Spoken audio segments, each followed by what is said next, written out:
And now, Mystery Theater.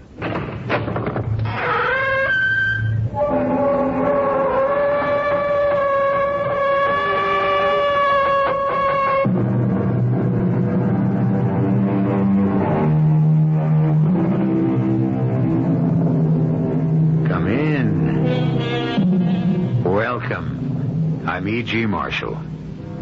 It is the fashion today, dating from Freud, to consider that insanity is not hereditary, even the predisposition to it.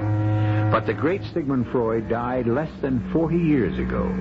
And before him, the taint of madness was accepted to run in families, passed on down through the generations like some congenital disease. Whether the belief is true or not, there is a harrowing story of such a family. But, Dad, Mr. Monkton is your best friend. Has been all your life. Jim Monkton is one thing. He escaped the curse, thank the Lord. Well, you can't for a moment imagine that Stephen, who happens to be my best friend, is anything but normal. I hope and pray he is, but he's still young yet. And they say it skips generations. I'm not going to argue anymore. I know your mother put you up to this. Mother had nothing to do with it. I'm thinking of my sister. Anne would be far better off with a short-term headache than a lifetime of misery and despair. Oh, but Father... No, David. I'd rather put her in a convent than see her married to a Monkton. For as sure as I'm standing here, I know it in my bones that Stephen Monkton is marked by the curse of his family. He'll end up a raving maniac. Or dead before his time.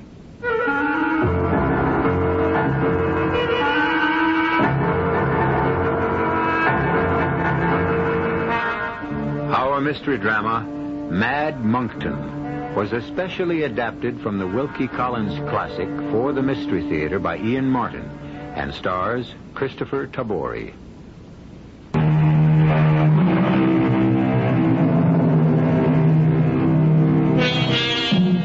The great Scottish historian Carlyle said, "History is a distillation of rumor." However, a contradictory quote is, "Where there's smoke, there's fire." Whichever may be true of the Monkton family, gossip had marked them as a family damned by hereditary insanity. Every kind of insanity had cropped up through the years, monomania being the most common. The world of the Monkton family shrank to almost nobody, except for the Elmsleys, friends and neighbors. My father and Mr. Monkton had been school friends, and when, years later, their paths crossed again, their friendship was renewed. By that time, my younger sister and myself were almost of age, with little more than a year separating us. Mr. Monkton's son, Stephen, was about Anne's age, and I remember coming home in my last year of college to find that they were in love and wanted to be engaged. The Monkton family and my mother and myself were all for it. My dad was the only stumbling block. It makes me so mad, David. I mean, Dad can get so pig-headed. Couldn't you shake him at all? You were my last hope. I did my best, Princess, but it was running my head against solid granite. But it's all so silly. It's so unfair. It's not like him. No. Usually my father's pretty easy to get on with, and usually you can twist him around your finger. Or Mom. Not this time. How can he risk Mr. Monkton's friendship with some crazy notion? What made me use that word? Princess. What? You know, I know how much Dad loves you and wants your happiness. It's hard to see him being so set against this, except... Except what? Well, I mean, Dad is a doctor. He has a lot of special knowledge none of the rest of us have. Maybe... David Elmsley? Do you dare to stand out here in our garden and suggest in front of God and everybody that your best friend is... Oh, all right, hold it. Just let's get a couple of things straight. First of all, you're my first interest in this. Second, sure, Stephen is a friend, but not my best one. I'm away at college most of the time, except summers like this. So you're against me, too? No, I'm not. For all I can see, Stephen's a darn nice guy. But if Dad knows something, I mean... If there is some kind of disease we don't understand about... All I know is I love Stephen and I'm going to marry him even if I have to run away with him. You can't do that. You're both underage. We can wait.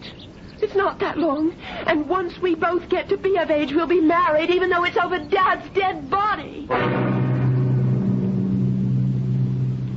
Poor Anne. She was going to regret those words. But before that, she was going to have more immediate regrets.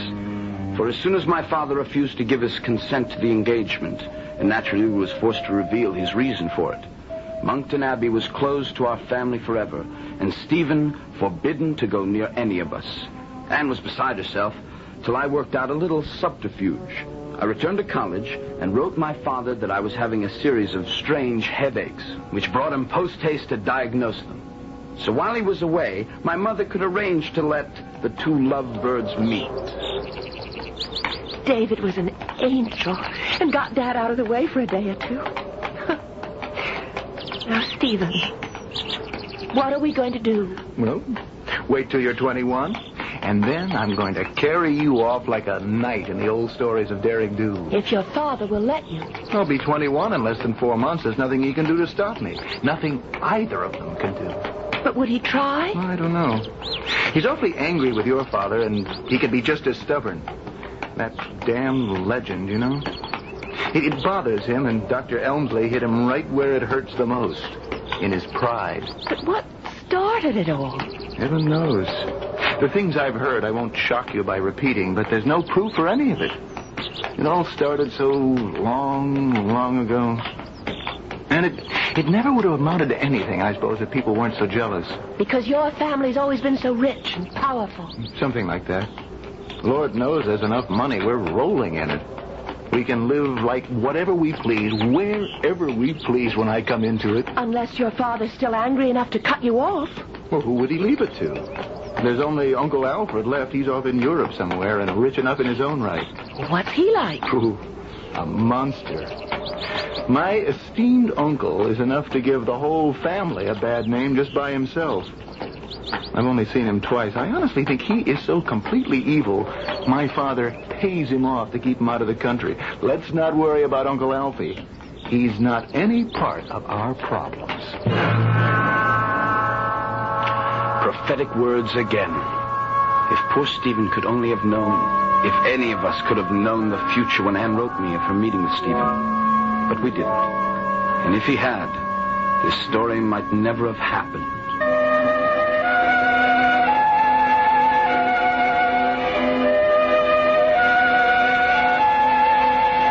Just before the Christmas holidays, Stephen's father died very suddenly of a heart attack.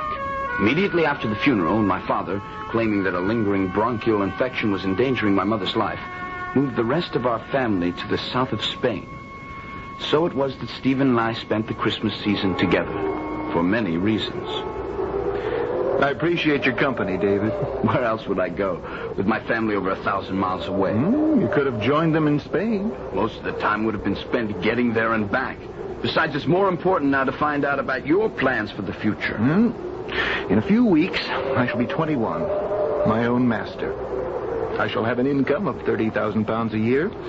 In 6 months, your sister will be 21 and her own mistress. I intend to marry her. Have you any objection?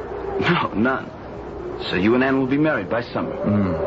With or without your father's consent? With or without my father's consent, even if it's over his dead body. Phrases that haunt me, and will haunt me, I suppose, to my grave. I hope not beyond. For a few days before my sister's 21st birthday, my father picked up a virulent case of the Spanish flu, and within 3 days was gone. My mother and Anne brought his body home to Wincott for burial, and I met them there. But during the week I waited for them to return, I learned of the strange goings-on at Monkton Abbey, and discovered that my one-time friend Stephen refused to see or talk to me. But why didn't he even come to the funeral, David? I don't know, Anne. He won't see me. The servants barred the doors. I can't even force my way in. But doesn't he want to see? Doesn't he ask for me? Anne, I don't know how to tell you this. Well, ever since shortly after his father's death, peculiar things have been going on at the Abbey. What peculiar things? It's too soon to talk about them now. Well, what's he been doing, locked up in that lonely old mausoleum all alone? I can only tell you what the local gossip is, if you insist on hearing it. Oh, but I do, David. I must. Well, the local farm laborer that's been on the estate near the house says that he's been wandering and walking about carrying dusty, old, crumbling papers in his hand. That he's forcing open scores of old windows as if to let the light into rooms that have been closed for years. You know, there must be some 80 rooms in the Abbey. And that once, towards evening, he was even observed standing on the very highest of the crumbling turrets, never ascended before in recent memory, which is supposed to be inhabited only by the ghosts of the ancient monks who once possessed the buildings. But what's he looking for? Anne, I don't know, unless... Unless what? Unless the old story is true. The old legend that Stephen has lost his mind. No.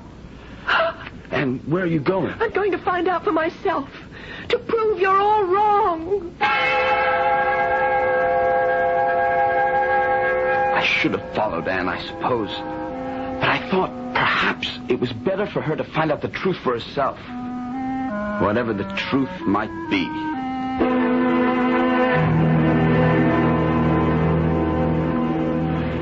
She came back later that evening, her face gray and haggard, but composed. I saw her ride up the drive and went down to the stable to help her dismount. Well, did you see Stephen? Yes. We're not going to be married right away, of course. It's only decent to mourn Father a while. You sound strange. Is Stephen all right? He will be. You mean he is insane? No. He has to go abroad for a few months to settle an affair of honor. And then he'll come back and we'll be married. Are you sure? I hope I am. And There's nothing more to be said, David. It's just going to take a little time. You must go back to college and finish, and by that time, then we'll see. It'll work out. It's got to work out.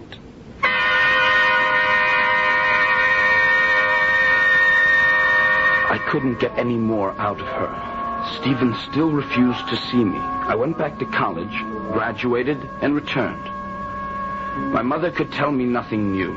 I looked for Anne, and I found her in the garden, gazing off towards the great bulk of Monkton Abbey. Her face was drawn and white, and she was painfully thin. But when she saw me, she jumped up to hug me with joy. Oh, David. Oh, how good to have you back. Hello, Princess. Let me look at you. You don't look yourself. Is it still Stephen? Yes. Stephen. You miss him so much. I used to have letters every day. Then less and less, and now I haven't heard from him in over a month. Well, perhaps it's just as well. No. I love him. I'll never love anyone else. I'll wait for him till he finds what he has to find. What is he doing in Europe? I can't tell you. That's his secret. Where was he when you last heard from him? Italy and Naples. David, aren't you going to Europe? Yes. I've been planning to travel a bit before I settle down to the law. Then find him for me, please. I might as well start at Naples as any other place. Oh. My best language is Italian anyway. All right. If I find him, then what? Tell him I need him and I want him. I want him to come home and marry me. Tell him it doesn't matter, that we'll learn to live with this ghastly thing somehow. And that was the most I could get out of my sister, whatever this ghastly thing was. So I went to Naples, and as chance would have it, my first day there, I had news of Stephen. I ran into Chip Travers, an old friend from school, now with the embassy. We had lunch together, and I asked about Stephen. Heard of him? My dear Elmsley, we can't even comb him out of our hair. What do you mean? Well, the man has an obsession. A sick one, I might add. Frankly, I'd say that old Monkton has gone round the bend. He's as mad as a hatter.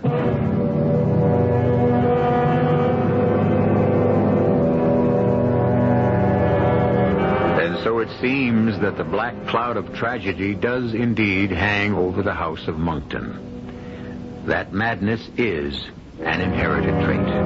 Yet Anne denies it. Is she blinded by love? And if not, what is the ghastly secret she and Stephen would have to spend their lives with? In a moment, I'll return with Act Two.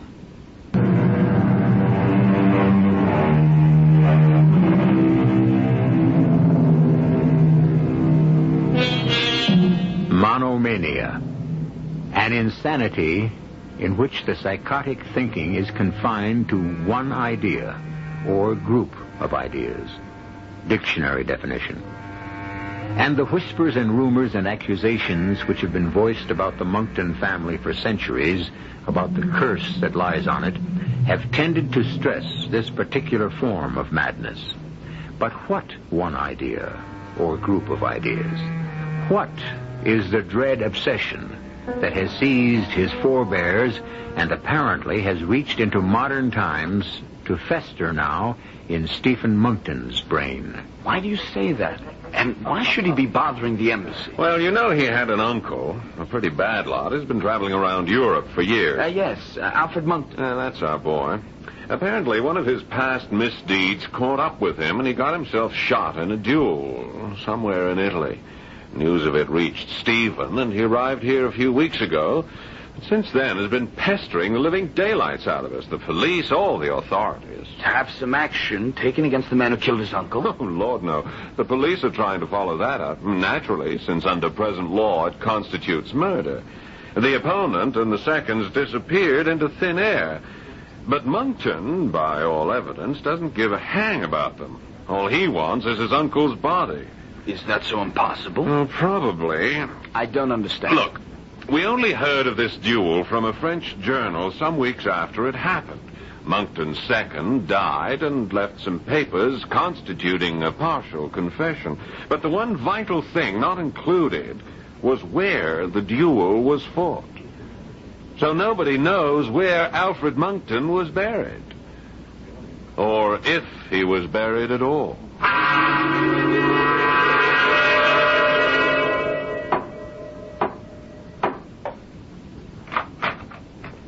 Yes? Stephen, how are you? David Elmsley, how good to see you.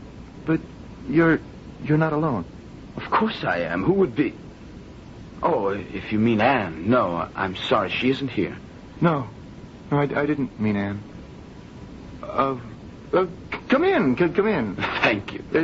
Sit down. Sit down. There, by the reading lamp, by the fire. Now, you must tell me all about home and Anne.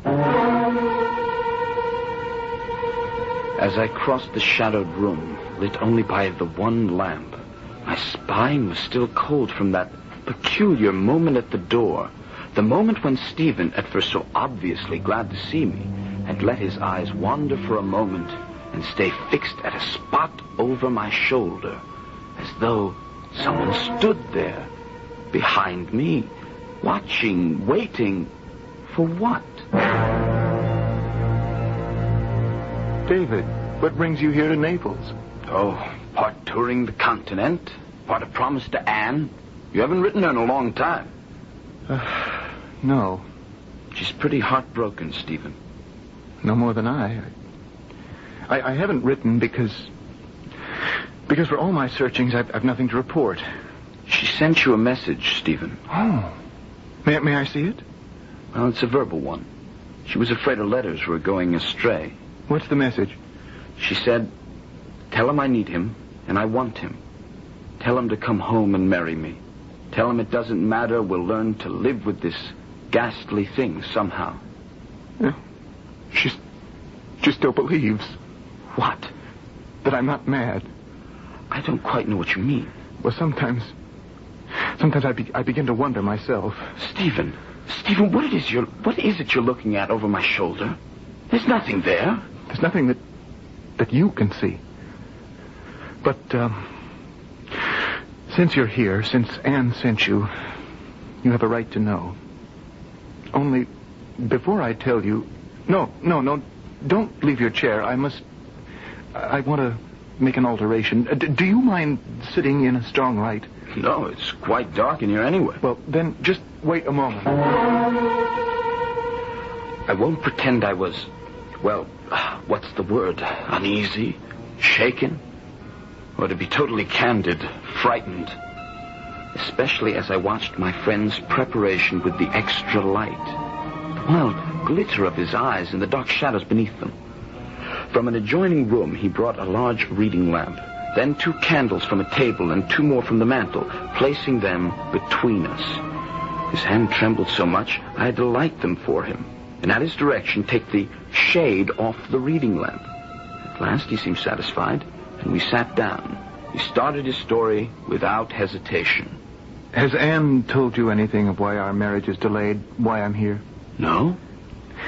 I came here to find the body of my Uncle Alfred. Yes, I know that much, and the duel. And that no one knows where it took place. Who told you that? Chip Travers, an attaché at the embassy. He said something about your uncle's second having made a confession. Oh, yes. His name was Foulon. He died in Paris 2 days before I located him.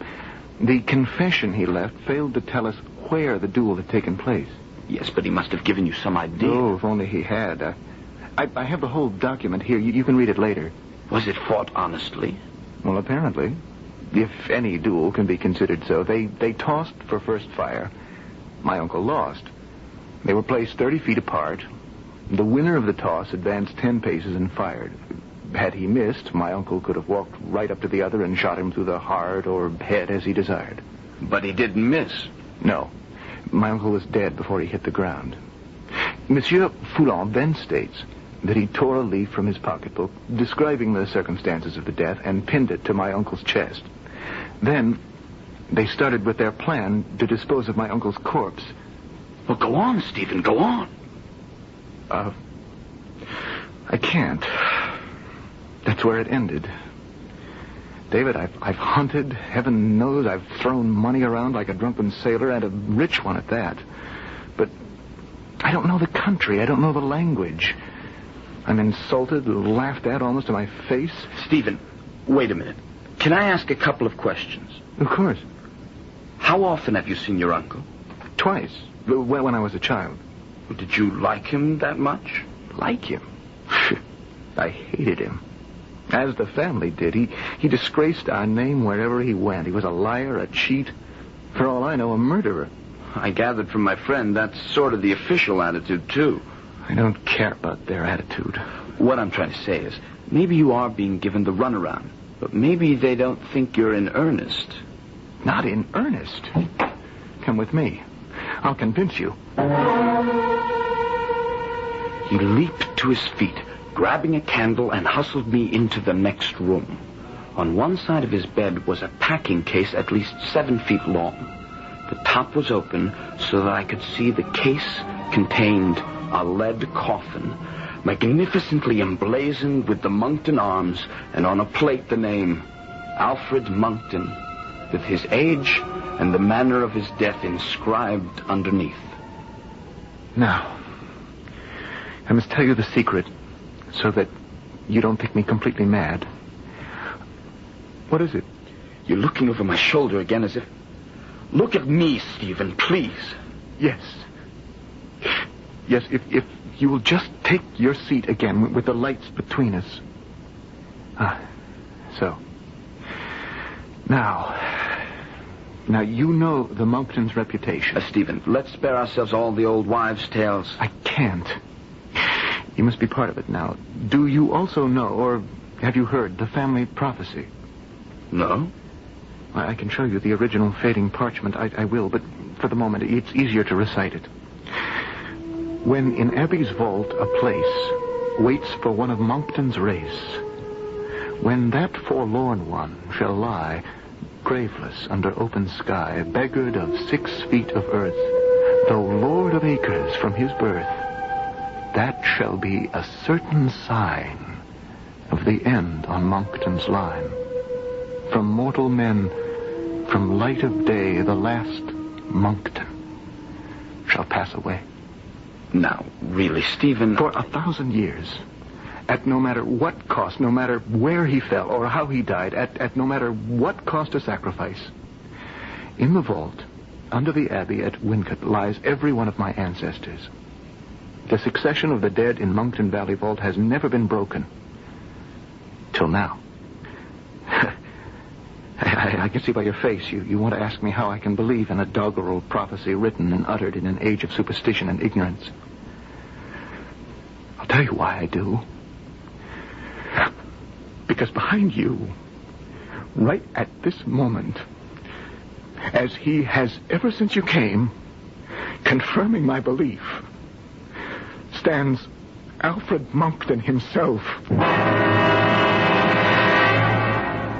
Something about the tone of his voice, the fixity of his stare, his own total belief in what he saw, kept me from turning my head.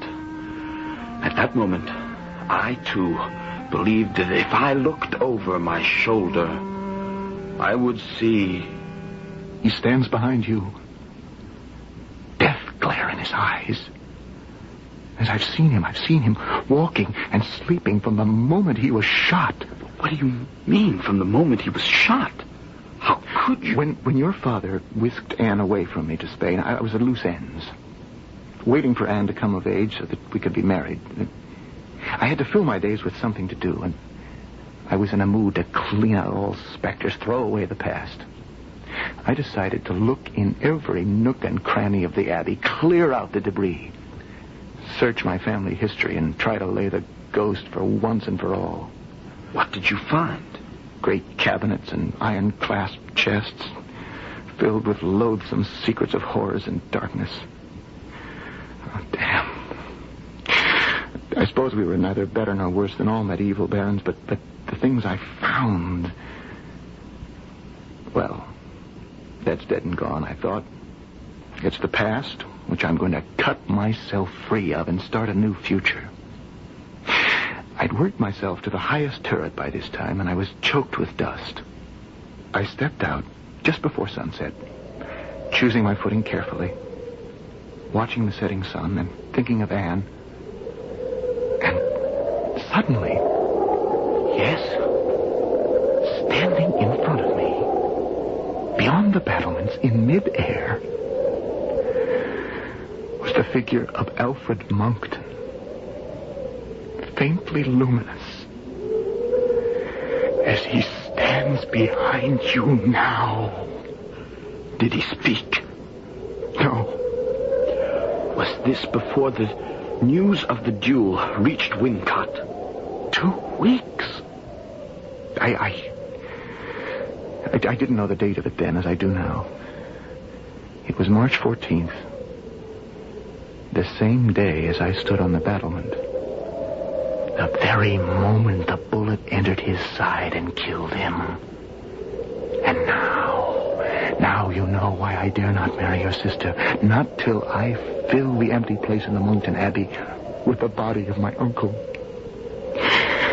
And then, by God, I will burn it to the ground.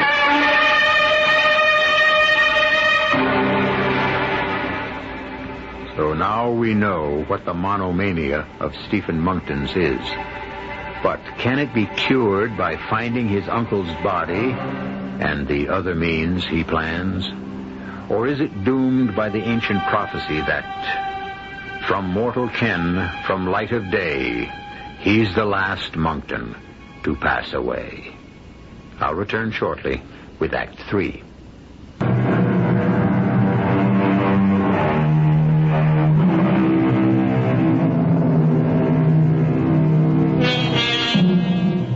David Elmsley, caught between his desire for his sister's happiness and a friend who held it in his hand, but suffered from what seemed to be a hereditary and incurable malady. But was it incurable? Was it only an aberration which could be disposed of by the simple means of finding an errant corpse? After I left Stephen that night, I sat and thought long and hard. I knew Stephen could no longer go this alone. Besides, while I could not believe the phantom, I was intrigued by the story of the duel and the missing corpse. I read all the papers Stephen had given me carefully before going to bed. By the next morning, I had seen Chip, the police, and all the authorities concerned, and made my decision. David, I thought you deserted me. Quite the contrary. We have plans to make and a journey to take. Well, what is it you have in mind? First, here are your papers. I've talked with all the authorities. As you know, there's no language barrier for me. So I now know all that they have done. Nothing for all the money I've spent. Not true. Just misguided, I believe. Now look, the duel was arranged here in Naples 2 days before it took place. The police have concentrated on trying to find Count St. Lo, the other principal, and his second. So they have searched the road towards Rome. I agree with you that they were less than thorough. Where would you search? Since the route was so roundabout, and since they wanted to be out of the Neapolitan states, I think the duel was actually fought not far from here. All the rest was a blind to circle back. But where? I'm not clairvoyant, but I think we ought to start looking as close by as possible. You're right. I can feel it. We're going to find him and take him home, and at last this long nightmare will be over. Poor Stephen. He built his expectations so high. For 3 days we coursed the neighborhood without success. Each day his hope diminished, and traveling through that rough country, even by mule, I was beginning to realize how few physical resources my poor friend had left. So on the 4th day, I went alone. There was a pitiless sun that day, and I gradually ascended into a deeper woods over the stony ground. By the time my watch suggested my return, I suddenly came out of the thick greenery and saw before me an ancient monastery, halfway crumbling into ruins. On my way to it, I was oppressed by an overbearing odor, a smell that suggested only one thing to me. I turned my mule off the path to a building from which the odor came. It was closed, save for a jagged hole where the roof had broken in. By standing up in my stirrups, I could glimpse almost to the floor. The sight of horror grasped my gut. Stretched on a rude table supported by trestles was the decomposing body of what had once been a man. The sheet that had once covered it rotted away. Suppressing my desire to scream, I cleared my head with a pinch of snuff. Then I rode the mule down the hill to the monastery, and by its ancient gate, pulled on the bell cord. What is it you please to want? I'm a traveler who... We live in a miserable place. We have nothing to show travelers here. I don't come to see anything, except what I have already seen. Will you please come out, or must I force my way in? Are you alone? Yes, quite alone. No women with you? No, none. Then enter, by the grace of God. I have just seen a gruesome and horrible sight. In that outbuilding back there is the decomposing body of an unburied man. An ugly sight. Do you know about it? Everything. Everything. Some months ago, we are at our poor meal in the refectory, and we hear of a sudden bang. A gun. We thought it to be a hunter. Well, where did the sound come from? From the meadow beyond the trees. And that's all you heard? Patience. The old go slow. Let me see. Oh, yes. There was a ring at this gate. Oh, devil of a ring. And the Father Superior said, "Go, brother. See who it is." I opened the door, and lying on the threshold was a man, dead, with black eyes open, staring to the sky's blood-soaked shirt. The same man who lies out there? The same. But why did you not give him a decent burial? I think I can answer that, sir. I am the Father Superior of this monastery. You may leave us, brother. I have been hoping and praying that the Lord would send you. Me? Yes. Are you not some relative of the deceased? Are you not seeking him? I myself am not a relative, but his nephew is nearby in Fundy. Yes, I was seeking him, but you still haven't answered my question. This piece of paper pinned to the man's chest when we found him. Do you read French? I'm afraid with difficulty. Then I shall translate it for you. This paper is attached to the body of an Englishman, Mr. Alfred Monkton. He has been shot and killed fairly in a duel. Since we must fly to escape the law, the body is placed at the door of this monastery to receive burial at the hands of its inmates. It is signed only with the initial F. Of course, his second. But, Father, why haven't you buried him? The man is not of our faith. He died unshriven. This is consecrated ground, and we are not, by the laws of our order, permitted to leave its confines. We did what we could. I had sent a missive to Rome by those who were bringing our food once a month, asking permission from my superiors to take what action they deemed right and sanctified. But as yet I have had no answer. Has this nephew papers to prove his relationship? Everything. To prove it beyond a doubt. Then I pray to you, my son. Bring him to take his uncle and bury him so that he may be commended to God.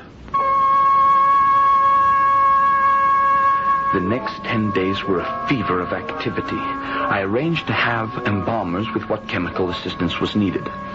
Stephen wrote immediately to Anne, warning to expect him home, and that all was well. They would be married as soon as he returned and placed the casket with his uncle in the vault. Only one small hitch seemed to halt our arrangements. There was no space on any merchant vessel leaving Naples.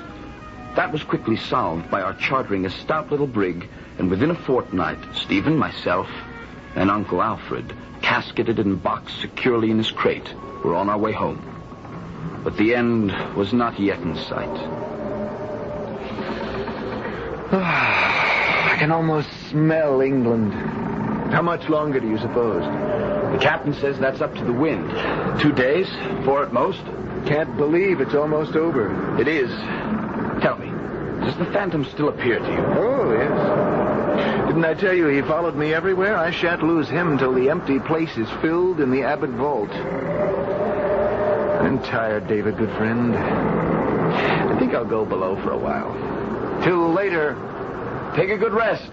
Your troubles are over. I'm afraid not quite, Mr. Elmsley. Why, Captain, you startled me. I didn't see you. I were waiting behind the bulkhead. I wanted to talk to you alone.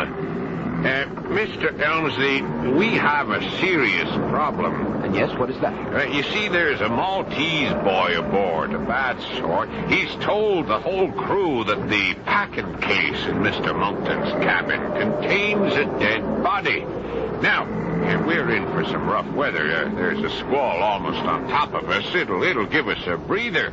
But after it's over, you have 1 or 2 choices. Either tell the crew the boy is lying, and I'll hand him up to the rope, or throw that packing case overboard if it does contain a body. And suppose I refuse both conditions? Then we'll have a mutiny on our hands, and either the box will go over, or I'll have to put in for the nearest. Well, there's no time to discuss that now.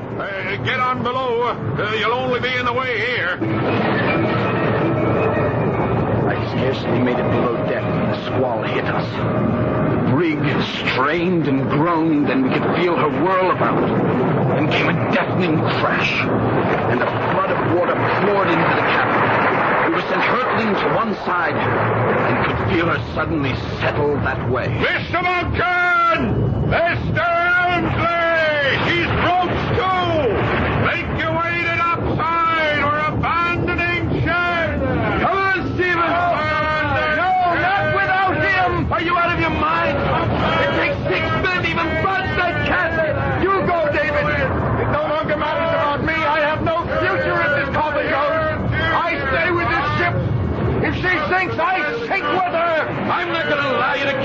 up! You fool! Down!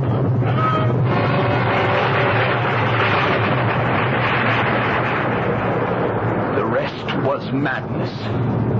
After I knocked Stephen out, I got him on deck somehow.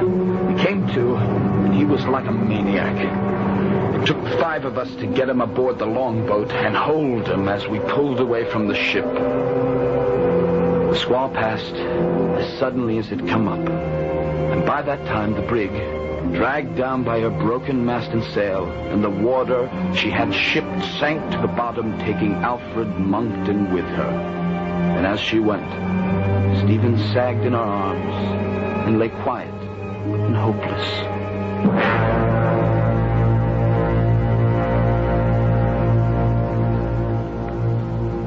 I'm sorry I'm too late, Anne. I didn't get your message in time. It doesn't matter, David.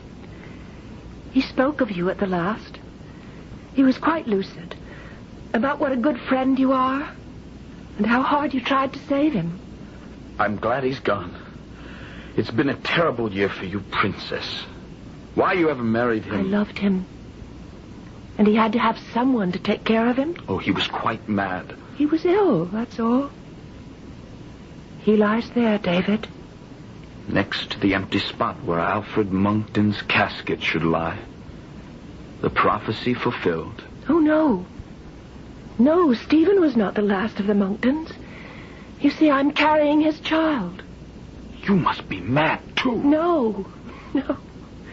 For someday he will fill the empty spot, and the nonsense will be gone forever. Our grandchildren could come out in the sun. The curse will be dead. And this family will at last escape from the heritage of being the Mad Monktons.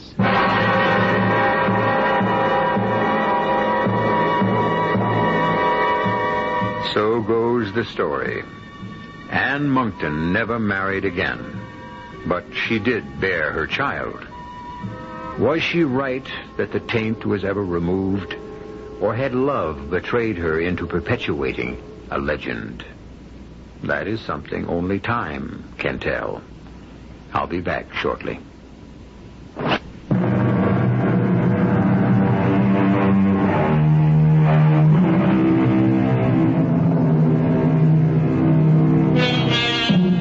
Just one addendum to our tale. Shortly after the events in it, a raging fire swept the abbey, and its ancient stone structure, weakened by the flaming heat and its own antiquity, collapsed in a mass of rubble. Fortunately, Mrs. Monkton and her young boy Stephen were away, visiting her brother, Mr. David Elmsley, and his wife in America, where David had gone to live. As far as I know, their heirs still live here. Happily, I hope, and especially for the Monkton family, ever afterwards. Our cast included Christopher Tabori, Marion Seldes, Russell Horton, Ken Harvey, and Paul Hecht. The entire production was under the direction of Hyman Brown.